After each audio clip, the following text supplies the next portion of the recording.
Hi, Misha here, and I guess the theme of this cabin trip is kind of American U.S. service firearms and equipment, because you've also looked at knives and bayonets. And put out a video a little bit ago on the M1911A1, and this time I thought we would talk about the U.S. service sidearms. But I have no desire, and there are too many to literally mention them all, so we're going to talk about the three main ones of the 20th and 21st century, beginning of course with the John Moses Browning model 1911 1911A1 in service from 1911 until 1985, at least officially, chambered for 45 ACP automatic Colt pistol. It was, of course, followed up by the Beretta M9,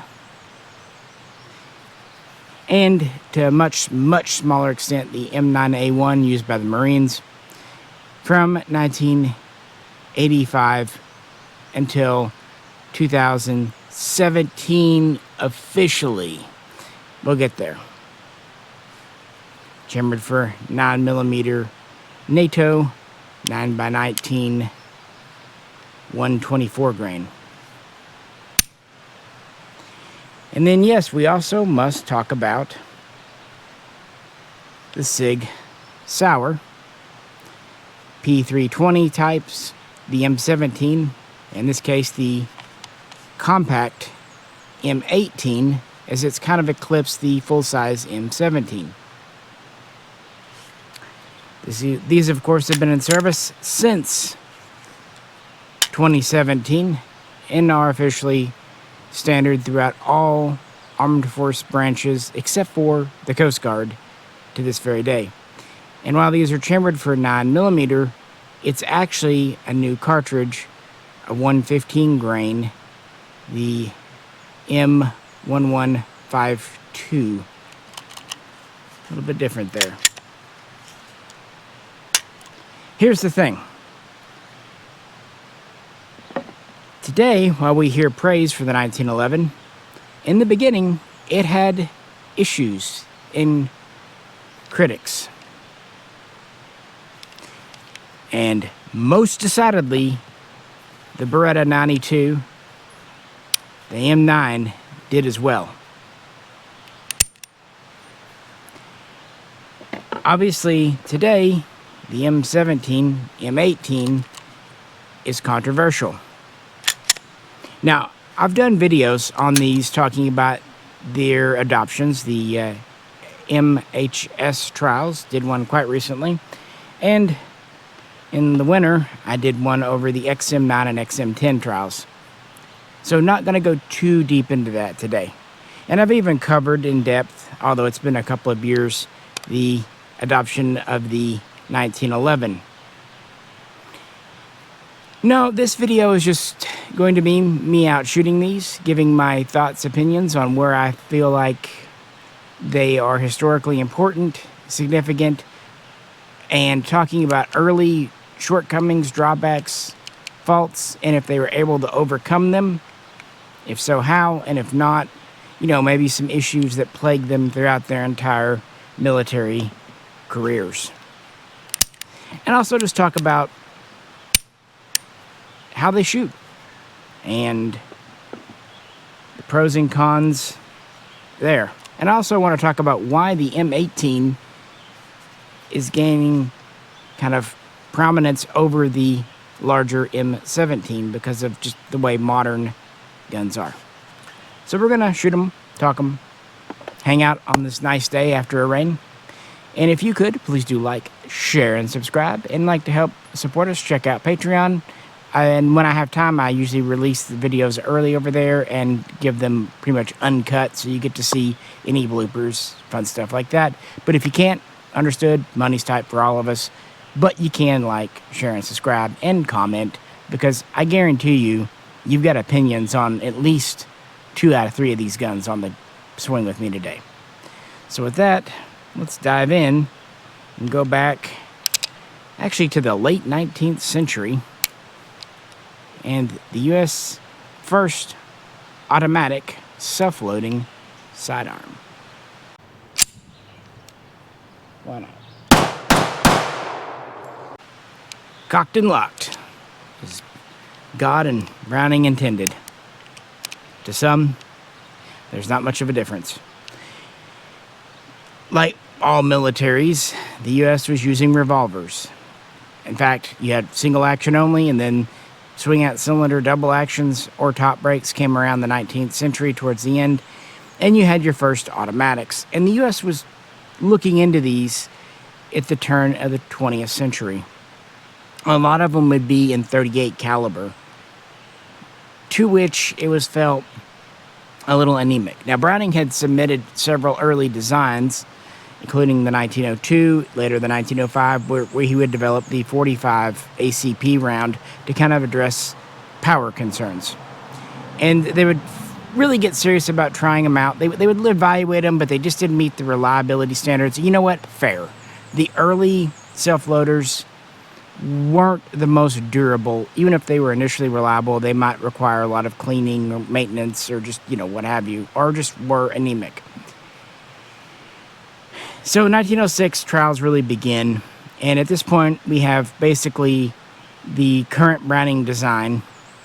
We have the design from Savage, the 1907 and .32. Well, it was scaled up for .45, and of course, rather famously, Luger, the UWM, would create a version of their gun in .45 ACP for trials. And these three would really go head-to-head over years. And in the beginning, none of them hit the reliability, dependability, durability standards. By 1908, the U.S. was actually very interested in the Browning and the Luger, but Luger DWM pulled out. The U.S. wanted a pretty substantial quantity, about 200, I believe, off the top of my head, in .45. Thing is, the German military had just adopted as the P08. They had other things going on, less trouble. They were just introducing the 9mm Parabellum 9x19, and the U.S. didn't think that was potent enough, so they back out. This leaves Savage and Browning, who's working with Colt in 1909, and the designs continue to improve themselves.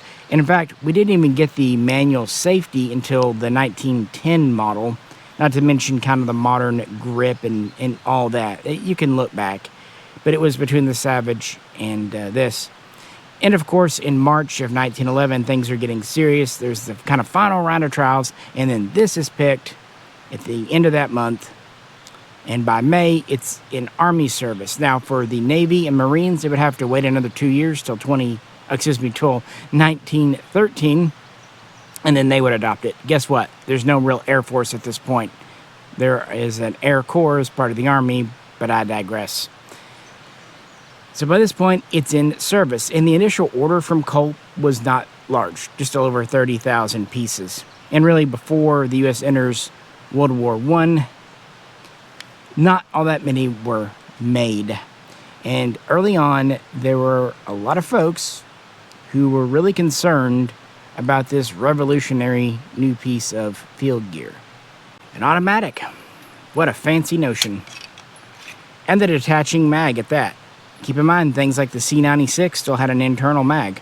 7 shots originally, of course. There was always concerns about mags, including the costs and soldiers losing them. And they were concerns that if they could fire bullets as fast as they could pull the trigger, they'd waste them. Overall length is about 8.5 inches.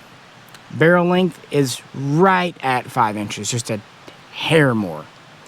And the weight unloaded is right over 39 ounces. Again, this is the A1. There are small differences, but cosmetic.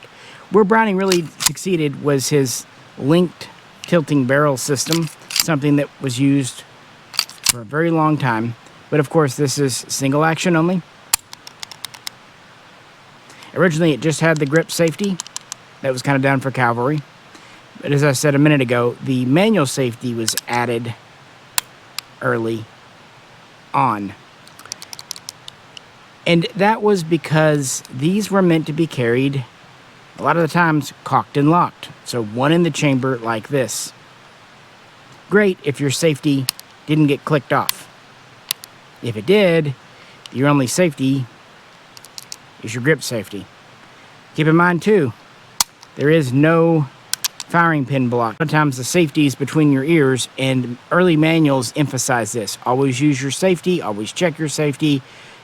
Don't drop it, don't knock your hammer, because even late style like Series 70s, in theory, aren't drop safe, and there have been ballistic tests where they will go off. Originally, these were made by Colt, of course. Springfield would soon start making them. You had UMC, a few others, and they're actually going to make a lot more in World War I, but it didn't actually get that far before the war ended. Before the war, they just had a few in service. During the war, they had a few more.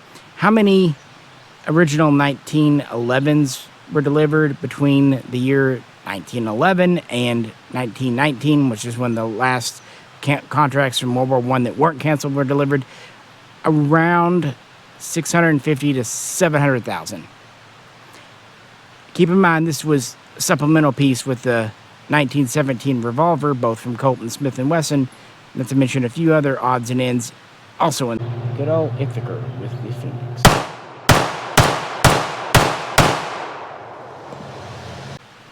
During the war, there were a few cosmetic things that folks didn't like, including hammer bite. Also, the original trigger wasn't always ergonomic, and the gun was felt to be a little big in the hands for some people. Keep in mind, today I'm kind of a short guy. Back then, I would have been average height. My grandfather was my height or even smaller, and he was normal for his era. So it's not me that's weird, it's you. Either way, after the war, Colt, with some assistance from Browning, kind of worked on the ergonomics of it. And about 1924, shortly before Browning's death, unfortunately, they kind of came out with this pattern here, and it was adopted in 1926 as the 1911A1. Internally, the same gun, but externally, they went to updated sights that were a little easier to pick up. These are still very small notch sights. They made the hammer a little smaller. The original 1911 hammer was intentionally large again for cavalry use, horseback, and they also extended out the tang here, the beaver tail, to try to prevent hammer bite. For the ergonomics, they scalloped the frame and they made the trigger shorter for hands to reach it a little better. They also gave a curved back strap. Early ones would have been checkered. In the war, they would go to the serration. And the safety was ever so slightly tweaked in shape, things like that. I should also mention that the 1911 had a blued finish with wood grips, and the first A1s did as well, but by World War II, they were going to the Parkerized, the phosphate finish with synthetic, Bakelite style grips. Even though the A1 was adopted in 26, the truth is very few were ordered. The military was on a shoestring budget. The Army only had like 140,000 active people, Navy even less. It wasn't until World War II kicked off in Europe that they actually started putting out contracts for these. And that's actually where one of the rarest ones comes from. In 1940, the Army was able to put out so-called educational contracts to try to produce these. They didn't have the budget from Congress to actually buy new ones, but they would send out, hey, you guys make 500 for us, see if you can make them. That's where Singer comes from.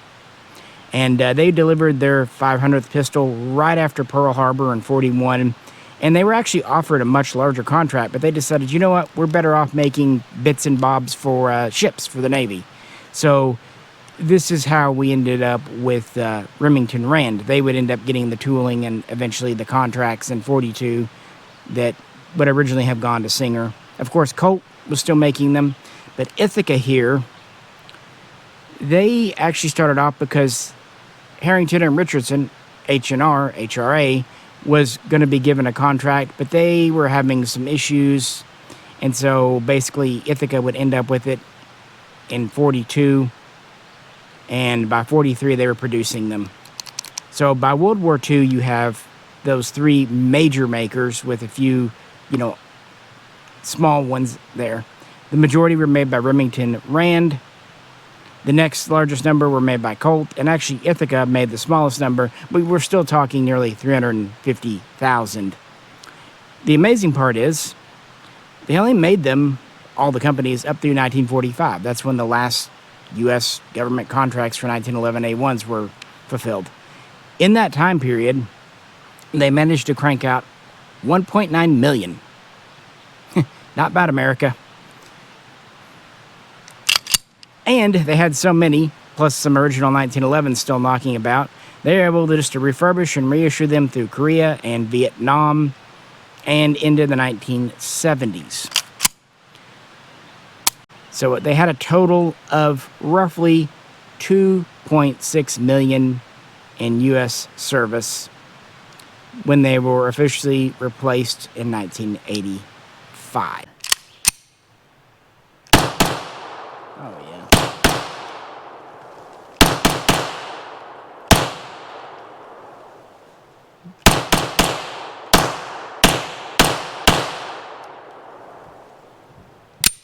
I'm not even surprised. And why were they replaced? A few reasons. One of it was the cartridge. 45 ACP, as I mentioned, was an American cartridge. By the 70s, Stanag, NATO is a thing, and 9x19, the Luger round, 124 grain in this case, was this NATO standard. Now, of course, it was an updated version. It wasn't the original Parabellum round from half a century earlier, but close enough. Also, we have a whole new generation of guns, including double, single action, and a way to carry it with the hammer down and safe with firing pin blocks. We have lighter alloys to make things out of now that are dependable. So while this gun is also 8.5 inches long and has a barrel only a tiny bit shorter, 4.9 inches, compared with the 1911A1 there, it weighs 34 ounces unloaded, so it's over 5 ounces lighter, and at the same time has double the capacity, 7+1 versus 15+1. And just other modern features. This was controversial.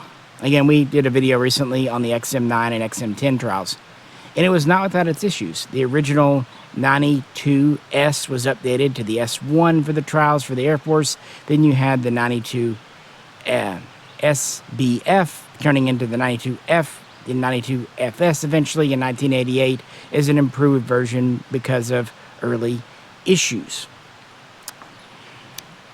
Not to mention, many still did not like the switch from 45 ACP to 9mm NATO, feeling that they were losing something. And of course, this had a little bit of stigma because it wasn't designed, and the first pistol's not made here. This is an Italian gun. Nevertheless, the M9, originally it was the model 92F. It was soon replaced in service by the 92FS, although they kept the name M9, they didn't actually give it like A1 as a designator, has seen widespread adoption. The initial contract was for over $300,000 in 1985 for 5 years. It was up to over $320,000 soon, and then we had another contract in 1989, so right before the first Gulf War, for nearly 60,000 pieces. And then there was a major contract for the Air Force for over 18,000 at the beginning of the War on Terror. There were subsequent other contracts, including a small one for the Marine Corps for 3,500 A1 variants with the rail underneath. 9 A1.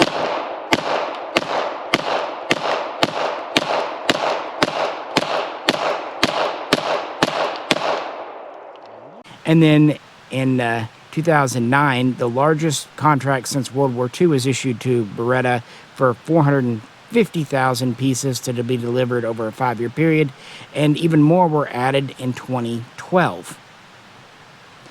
It was successful.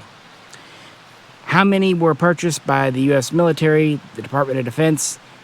Exact numbers hard to say, but roughly 1 million. Now, some of these would be for foreign military aid. Some would be to replace damaged guns, but a lot of it would be the wars in Afghanistan and Iraq. And from those wars, there were a lot of points of praise and criticism that came out, justified and otherwise. This is also a relatively early M9, early 90s style. Beginning in the 21st century, we start seeing some things like a polymer guide rod replacing the steel, a polymer-coated trigger, a polymer lanyard loop, polymer-coated safety selector, because of, Iraq. It's not because they were being cheap. Actually cost about the same to make them out of polymer or steel.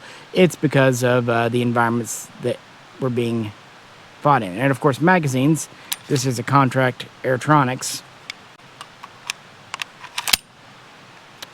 Nevertheless, the M9 went from being kind of maligned in the 80s to beloved today, especially as it's being replaced. Yeah, you're good.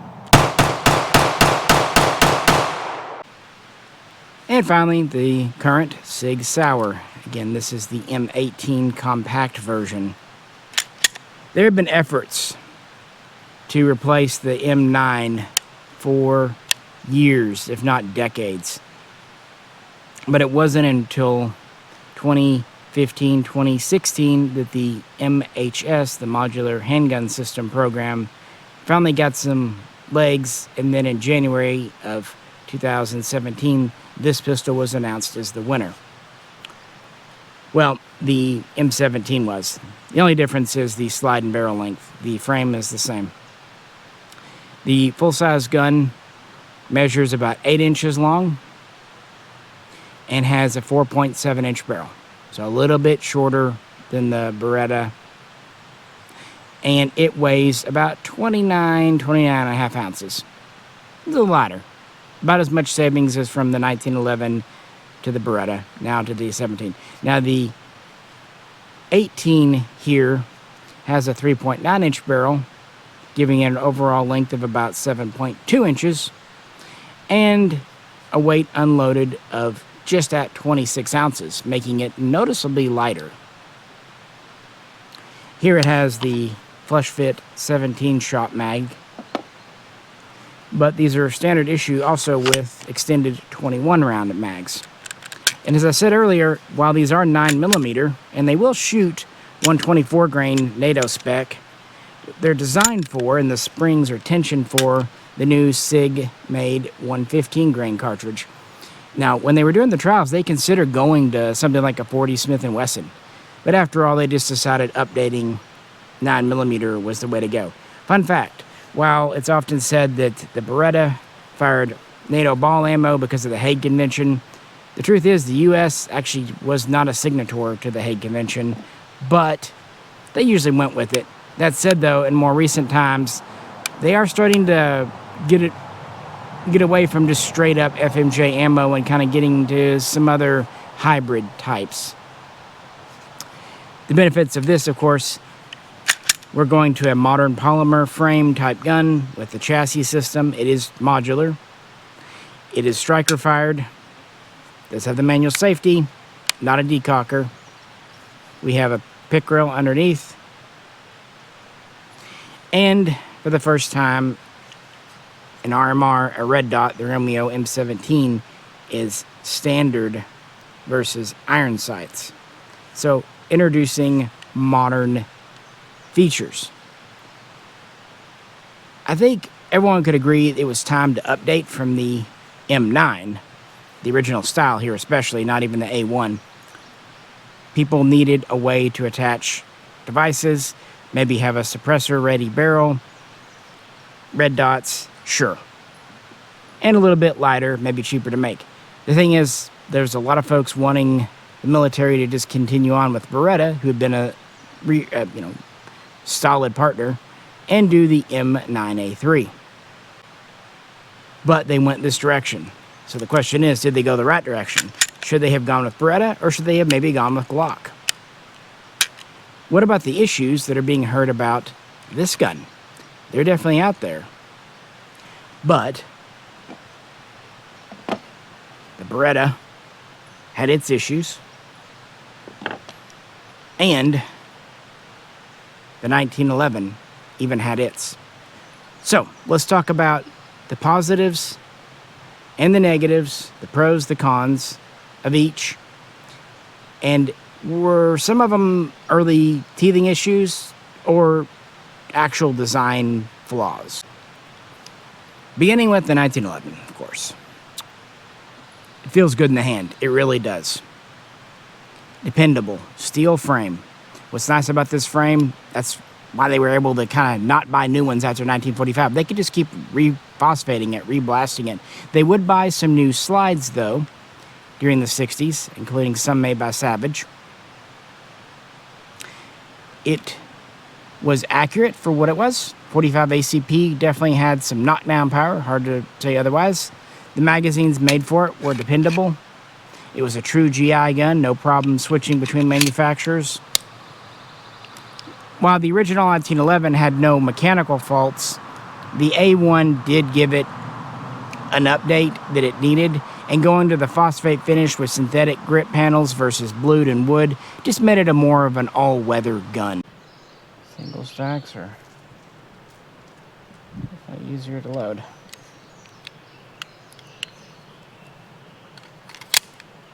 This is a fun pistol.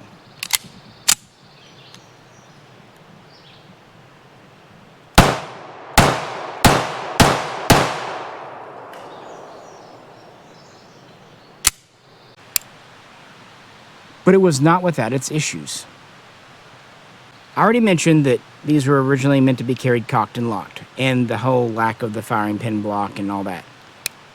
Now, of course, alternatively, you could carry with an empty chamber and simply charge when needed. Depending on when and where you're at, that might have been acceptable. Single action only, though, which isn't the biggest detriment, I'm not going to lie. But no decocker as such, so once you're cocked, you've got to ease it down one way or the other. The sights, to some, are not the easiest to pick up and use, although you do have a pretty long sight radius. Not going to lie about that. The trigger is nice, but that's also a double-edged sword. Guys used to double-action revolvers often found this very crisp single-action pull to be a little hair-triggery. I don't know how else to put it. Again, most of that's training, I'm not going to lie. But still, it's a thing. 7+1 capacity, you know, compared to a revolver with 6 shots, sometimes 5 if you did the old cowboys trick, you had a few more. But even by the standards of World War II, most pistols had 8, some had 9, and some, like the high power even, had 13. So it's definitely not a capacity that is going to win any contest there. It's also a pretty big and heavy gun. Again, nearly 40 ounces unloaded, well over loaded, and 8.5 inches long. But there's that. It also has a lot of muzzle rise and flip. That big old bullet coming out, that's the downside. Typically, your World War II guys said to draw down on your target with the 45.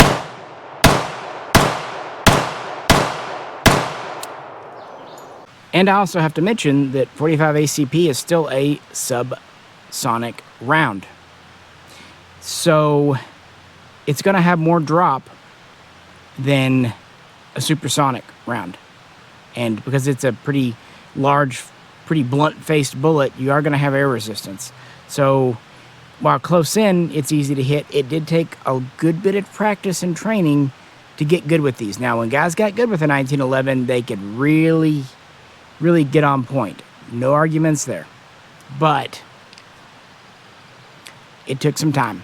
And in wartime, they didn't always have the time. And while the guns were brand new in World War II, they saw a lot of heavy use. They saw a lot of heavy use in Korea. By the Vietnam era, some guns were getting worn out. The bores could be eroded. They could get replaced, but they would also get rattly. Now this one is a pretty tight example. And to be fair, you don't want a super tight 1911, or you're going to have reliability issues. Part of what makes this reliable in dirt, mud, and grime is some movement. But by Vietnam, some guys were reporting being issued guns that were pretty clapped out. And this would only get worse in the 1970s. And again, 45 being not a NATO standard. In fact, a congressional study performed around 1977 found that there were over 24 sidearms in U.S. service officially, and of those, there were about 100 different types of ammunition, all loadings and stuff. The Air Force kind of broke ranks early on and went to a .38 revolver, but the Army and the Marines and the Navy and the Air Force had a few 1911s still knocking about, but it was getting long in the tooth, and they could start up 1911 production again, but by the 1980s, this is looking like exactly what it is, pre-World War I technology. That's not to knock it, but what would you think of a military that was reissuing a Luger in 1985? As for the Beretta, we talked about most of its assets already. I think you get it. Higher capacity. To some, this is a more ergonomic grip. Double action, and then followed up by single action pull. Now, this system is quite interesting because you don't really have a feed ramp as such. You have a pretty much straight in direct feed with a complete open top slide. Good for reliability. And it uses a P-38 inspired wedge system for locking versus the Browning system. That allows for a pretty low bore axis and good recoil impulse, frankly. The steel slide has a Bruniton finish. You have a chrome line bore. You have an anodized alloy frame. This was cutting edge tech in the early to mid 80s. And some soldiers really liked it. In fact, reviews for some were glowing. 9mm was a faster cartridge, supersonic, flatter shooting, and for a lot of guys, this was an easier gun to pick up with no knowledge and, shoot accurately. Plus, you had extra shots. Of course, the flip side, some felt, especially back then, that 9mm was losing out to 45.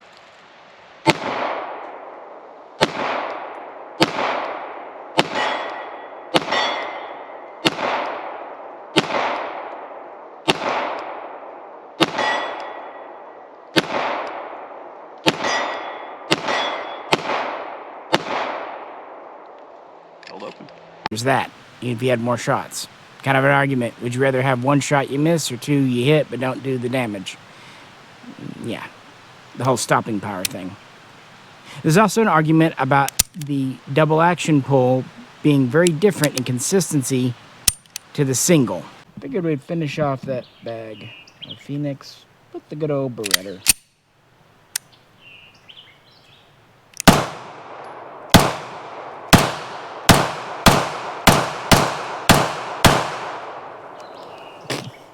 Last round. Yeah. That's a classic. How can you not love it? It's a small concern, but it's there. And back to the 1911, talking about the whole safety system. While this does have a firing pin block safety, the slide-mounted catch, some soldiers would accidentally knock it off. Or on, meaning it wasn't in the condition they intended. So that could be an issue. Nice long sight radius here. Can't say bad about that, but no real way to attach things. Now, whereas the 1911A1 was produced by several manufacturers, these all came from Beretta. The first ones, as I said, came out of Italy. And soon, by 1988, they were being made in the USA, which was part of the contract, Beretta USA. These were just going into service when the first Gulf War happened. There's still plenty of 1911s knocking about. In fact, in the early 80s, the U.S. was showing that it had over 500,000 1911s still in inventory. But of course, it was the war on terror that really put this gun through its paces, Afghanistan and then Iraq in 2003. And pros and cons kind of started coming out about it. I will say this, though.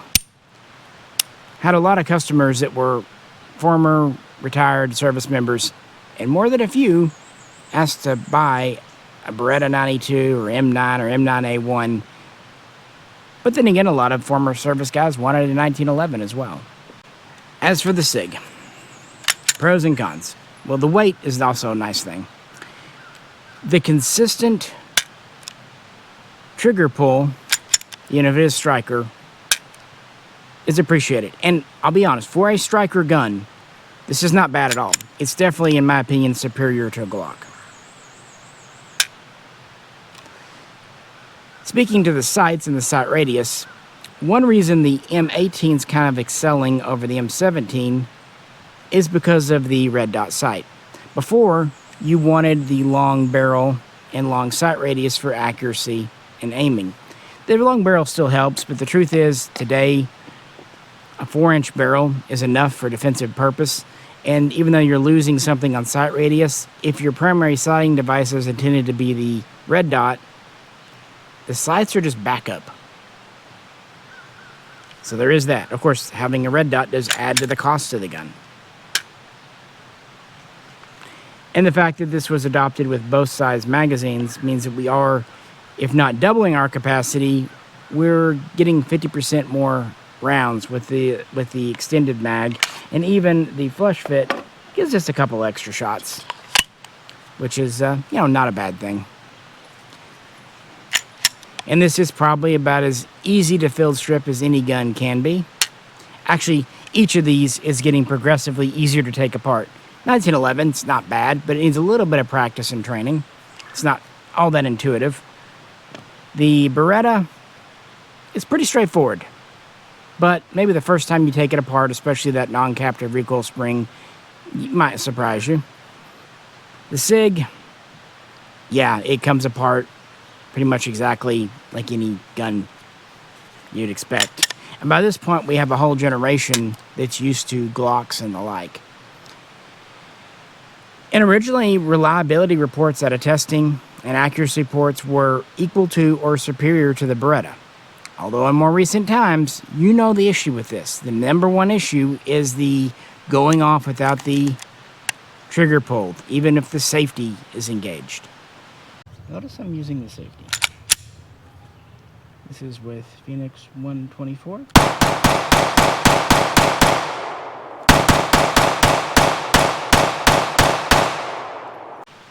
I'm going to be honest with you. Something that I don't know that many people are going to be. I don't know. And if most folks are being honest, they don't either. There's speculation, supposition, but it's one of those things where the jury is still out. That said, SIG has reported that they've sold 420,000 of these to all the branches except for the Coast Guard. That's a lot in service. Plus, they made hundreds of thousands of more for the civilian market and the police market. So I will admit, with that being in the field, you are going to have wacky issues. That said, though, I was concerned about SIG's long-term quality control once they went into mass production from the very beginning of this being announced as the new service gun. Legitimate issues, hard to say, but it did technically pass trials, although we can argue that they weren't completed. Good there? Yep.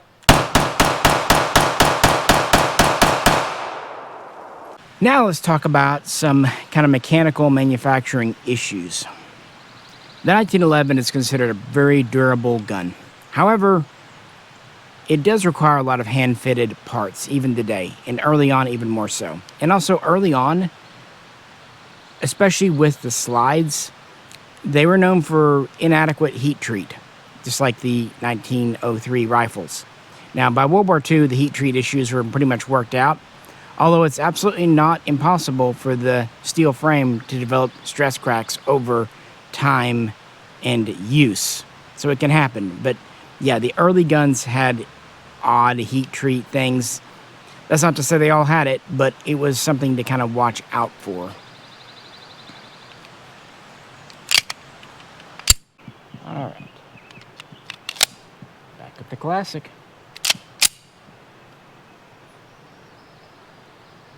Good there? Yep.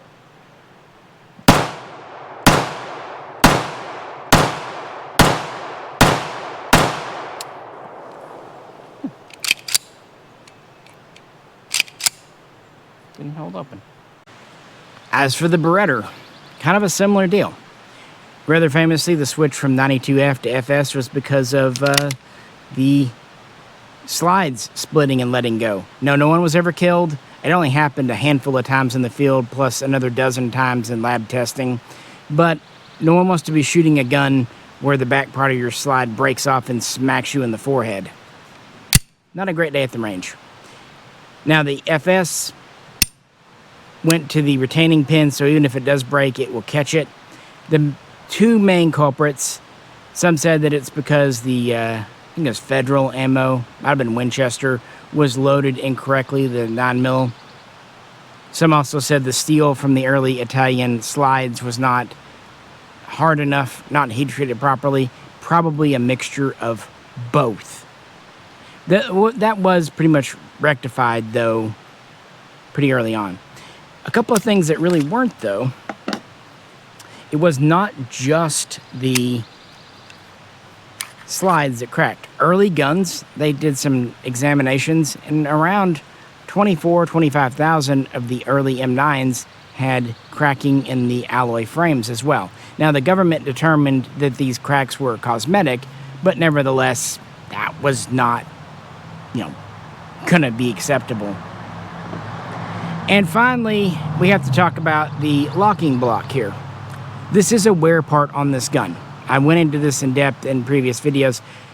This just has to be replaced, this wedge system. Every 5,000 to 6,000 rounds would be good. 10,000, what have you. And that's not uncommon, especially with alloy frame guns. The SIG-Sauer P226, it needs its breech block pins replaced. So everyone's got something. But that's that one's point. And that does get to one final point, including this mag.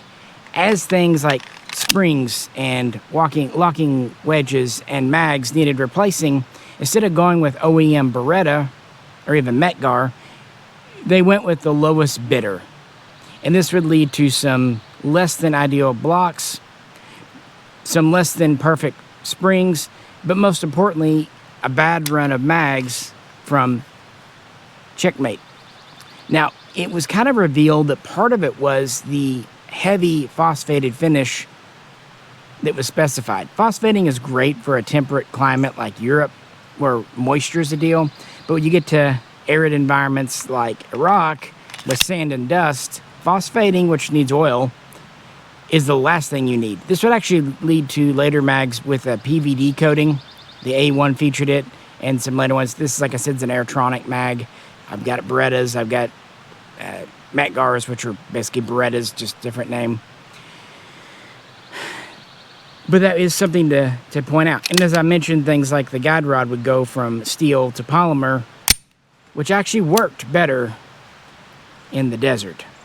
But cracking, it happens. And an alloy frame is just not going to have the life expectancy of a steel frame, even a good one. This can be redone, blasted, reparked. And you can re-anodize alloy, but eventually it's just going to wear out and get to the point where you need to replace the pistol. What are you going to do about that? Which actually explains why, after all the fighting in Afghanistan and Iraq, by 2015, they really did need to do something, either buy new Berettas or move to a new gun, because refurbishing their existing stockpiles just wasn't economical. At least that's what the Army said. And, I believe it, because once you start needing to replace virtually all the parts and you might have some frames that just need to be tossed out. Cool. And keep in mind, too, we think on the civilian market, serial numbers are important. They're important for the military, too, for inventory control systems.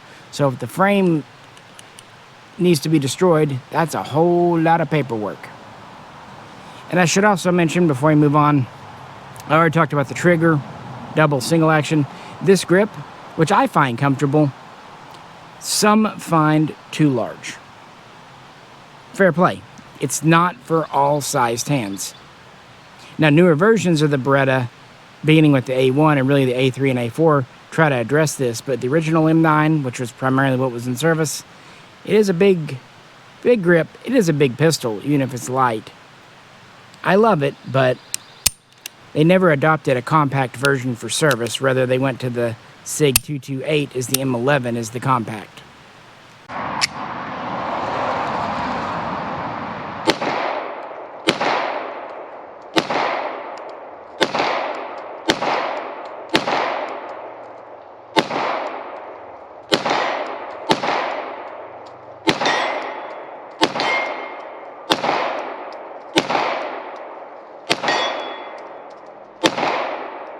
Open. And finally, back here. The modular handgun. Will they ever take advantage of the modularity? I don't know. But going back to the Beretta grip, if they wanted to, they could size this grip to the shooter's hand. And this is not without precedent in military service. The British armed forces were actually well known with their Enfields and later L1A1s for putting a different length stock on to suit the shooter. So we could. So in theory, that's a good idea because this has the chassis system. The serialized part is easily removed, as we've talked about in previous videos. Also, in theory, you can switch between an M17 and an M18 by just switching out the barrel, slide, and spring. Now, will they actually do this? Probably not. The option's there. The idea is not a bad one. But, yeah, I don't know if they'll actually do it. And again, you don't have to use the red dot. You can just do iron sights. These ship with SIG light night sights. Ambi, and a reversible mag catch. I would prefer a true ambi catch, but oh well. And of course you can attach under the barrel, no problem. And it does feel good in the hand. Ergonomically, it is well suited. It's just a shame that SIG-Sauer is making these because, again, they're QC. And that, of course, leads to issues like with the striker letting go. This considered not to be as dependable. You'd think by now a striker system would be pretty well known. But part of the 320's issues is that it was directly evolved from the 250, and they may not have made enough changes. Of course, that doesn't even get into them ripping off Beretta or CZ, but we won't go to it today. I do see, in theory, where this is an improvement over the M9. But in practice, what will happen here? I could say as a civilian shooter, I haven't really noticed any issues, but still working on that. And still using the safety. Good there? Yep.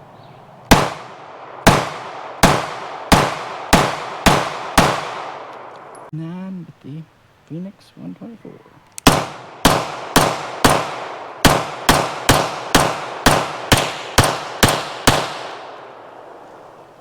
I will say, if I'm being honest, a little more felt recoil kind of flippiness on the Beretta versus the SIG, but of course, the SIG's got the optic on top. The truth is, right now, you can find some soldiers saying they really like the gun. You can also find reports of parts breakages and replacements. This is still early days. Again, the first decade or so of the 1911, it was a learning curve going to the first automatic. And then the first decade or so of the M9, really not until it went to Iraq and they finally got the mag situation. If you go back in the 90s and early 2000s, there were some major issues being reported with these and calls to replace them or go back to the 1911. And now today, we're having actually very similar sounding calls about the M17, M18. Part of it is just training a whole new generation of unit armors and soldiers on how to use them. But part of it I do think is SIG-Sauer. But again, I'm going to try to avoid speculation. But this is the third major U.S. service sidearm, with hundreds of thousands purchased. Unless something just huge happens, too much time, too much money is already invested in this program. It is going forward. And they simply do not have enough Berettas left to kind of reissue them now. And what they do have are probably not in fantastic condition, with many more having been given or sold away to foreign allies. As far as going back to a 45 ACP or even a 1911, the Marines tried that with the M45A1. It lasted like 3 years before they gave up and went to a Glock, and then they gave up and went to the M18 after that. So it's a great gun. This is American history at its finest, but its day has come and gone. And while I don't feel like the Beretta is exactly obsolete yet, an all-metal gun with a 15-shot capacity this large, no way to mount a red dot, a rail, it's getting there very quick, guys. And we have to face that fact. So the features, and in theory, this gun is actually not a bad deal. But we have to wait and see about the whole safety issue, because if it's an unsafe gun, that's going to have to be addressed, probably at SIG's expense. We'll just have to see how this shakes out. It's an ongoing story, and I'm actually very interested myself to see what happens. But either way, I'm a historian. This is a piece of U.S. military history, either a bad one or a good one. Of course, back in the day, there were a lot of detractors of this. And if we were to go back to our great-great-great-grandfather's era, I bet you had a bunch of guys that were still claiming revolvers were great and this was a jam-o-matic piece of shit. You know, it's just through time that this has become such an ingrained part of American heritage. And I'm starting to see this now with the Beretta. It's just now happening. But I think it'll go down in history as a very fine gun. And I really do like the looks of it, and the feel of it, and the way it shoots. This one is far less attractive looking, but it has far more feature-packed, cost-effective, and easier to maintain at the unit armor level. That is, of course, if it doesn't shoot you in the gonads or foot. But I just felt like shooting and talking about these guns, giving my little opinions, thoughts. Nothing too formal, just hanging out on this nice sunny day. Again, let me know what you think in the comments. Which of these do you like, don't like? Why? Personal experience, anecdotes. Again, sorry, not going into all the various service guns. This is not really a time and place for that. There's been too many. But really didn't want to get the old M9 out. It's a favorite. And personally, I'm still testing the M18. And if we have one of the issues, you'll see it, because every time we load this up, the camera is rolling, I promise you. And that would definitely make for a video. I'm also only loading it up when it's safely hit a range to shoot. But anyway, yeah, please do comment, like, share, and subscribe. Check out our older deep dive videos on the actual adoption of these if you want. And if you'd like to really help support us, maybe catch this video early or others, check out the link to Patreon. With that, this is Misha, and catch you very soon next time.